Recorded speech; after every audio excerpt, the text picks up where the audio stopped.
Did you know that Woody Harrelson's dad was an assassin? Like, I'm serious. So we all know Woody Harrelson, famous actor, movie star. He was in Hunger Games, Zombieland, Cheers, a bunch of stuff. You know Woody Harrelson. The guy's been famous forever. Well, his dad is this guy, Charles. And Charles is about 22 years old when this story starts, living in Texas. And bro is kind of a turd. He's addicted to gambling and he works odd jobs. But that doesn't really work out. And so he turns to a life of crime and he gets busted for armed robbery. Here's his mugshot. And he ends up flipping on some people and he only gets sentenced to 5 years probation.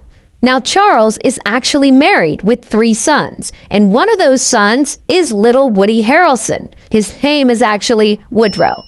Anyway, so Charles lives with his wife and his 3 sons, and in 1964, after many years of Charles's gambling and getting in trouble, his wife finally leaves him. She files for divorce, she's sick of his shit, she moves to Ohio, and she takes her 3 sons with her, including Woodrow. And so Charles, he doesn't raise little Woodrow. Woodrow grows up with his mom in Ohio. In fact, he doesn't have contact with his dad at all. Now, as far as Charles goes, for the rest of his 20s, he continues to be a turd. He keeps gambling a lot. He goes to California and commits some crimes. And so he ends up spending some time in prison there before ending up back in Texas.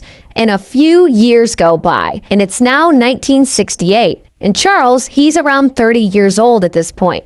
And by now, he's in a ton of gambling debt. So, in order to make some money, he goes full-on TV villain, and he becomes a hitman. Like, one day, a guy offers him $1,500 to unalive his business rival, and Charles is like, all right, I'll do it. And so he recruits his girlfriend to help him out. And she somehow lures the target to a local bar in town, and Charles is there waiting for him. And when Charles sees them, boom, he pulls a gun on the guy. Then he forces him into the back of his car. Then Charles tells the girlfriend to drive them all to a remote location. Once they're there, Charles lets him out of the back and blam, he shoots him. Then he strangles him to make sure the job is done. Then he flees.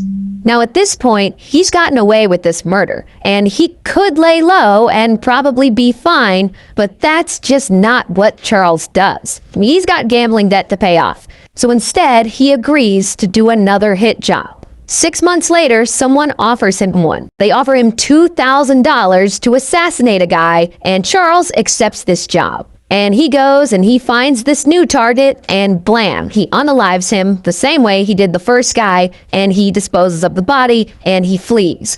But this time he ends up getting caught and bam, he gets arrested. Here's his mugshot.